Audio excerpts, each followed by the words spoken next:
और देखिए, इस हादसे पर समाजवादी पार्टी के प्रमुख अखिलेश यादव का भी बयान आया है। उन्होंने कहा है कि विश्व गुरु 5 ट्रिलियन की सच्चाई, विकसित भारत थर्ड लार्जेस्ट इकोनॉमी की सच्चाई, 2025 का कागजी भव्य दिव्य कुंभ विफलता का स्मारक बन गया है, बड़बोली सरकार की विफलता का स्मारक बन गया है। ये कहा है अखिलेश यादव ने सरकार पर हमला बोलते हुए। और इस भगदड़ पर अखिलेश यादव ने एक और पोस्ट की है, बीजेपी सरकार मौत का सच छिपाने का पाप ना करे, महाकुंभ के श्रद्धालुओं की मौत हृदय विदारक है, राजनीतिज्ञ नहीं पीड़ित परिजनों की तरह सोचना होगा, मृतकों के शव को परिजनों तक सम्मान के साथ पहुंचाया जाए, घायलों को सबसे बेहतर इलाज उपलब्ध कराए सरकार।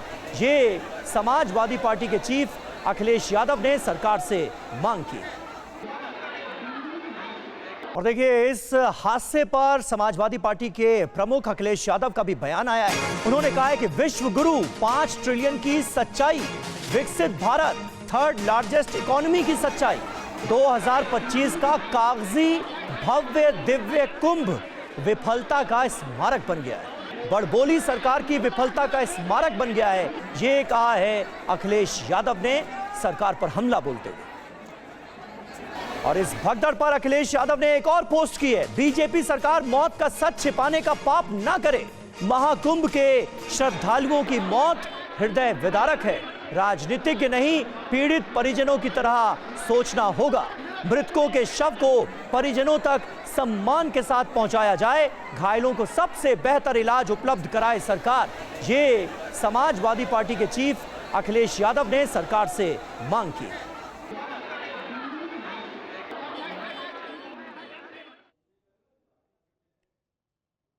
तो देखिए, विपक्ष सरकार पर हमलावर नजर आ रहा है इस हादसे के बाद, और जो लापरवाहियों का जिक्र अब तक सामने आ रहा है, जो लापरवाहियां हुई हैं, जो अव्यवस्थाएं हुई हैं, उसको लेकर भी लगातार सवाल उठ रहे हैं। और एक बड़ा सवाल यह भी है कि शुरुआत में रेलवे ने इस हादसे को छिपाने की कोशिश क्यों की, भगदड़ को अफवाह बताने की कोशिश क्यों की गई, जिम्मेदार अफसरों पर आखिर कार्रवाई कब होगी।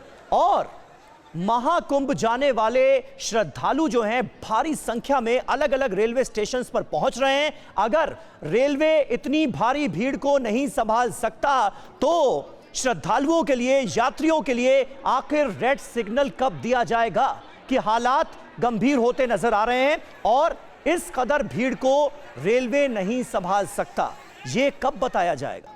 नई दिल्ली रेलवे स्टेशन पर भगदड़ को लेकर रेलवे का देखिए पहला आधिकारिक बयान आया है, जिसमें भगदड़ की बात कही ही नहीं गई है।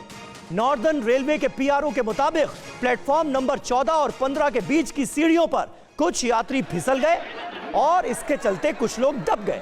हालांकि चश्मदीदों का यह कहना है कि आखिरी वक्त पर प्लेटफॉर्म बदल देने की वजह से ही अफरा तफरी मची, जो कि बाद में भगदड़ में तब्दील हो गई।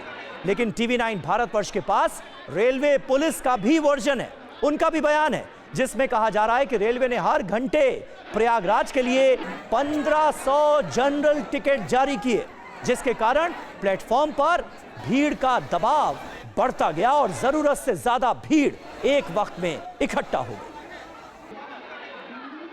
जिस समय यह दुखद घटना घटित हुई उस समय नई दिल्ली रेलवे स्टेशन के प्लेटफॉर्म नंबर 14 पर पटना की ओर जाने वाली मगध एक्सप्रेस और प्लेटफॉर्म नंबर 15 पर जम्मू की तरफ जाने वाली उत्तर संपर्क क्रांति खड़ी थी।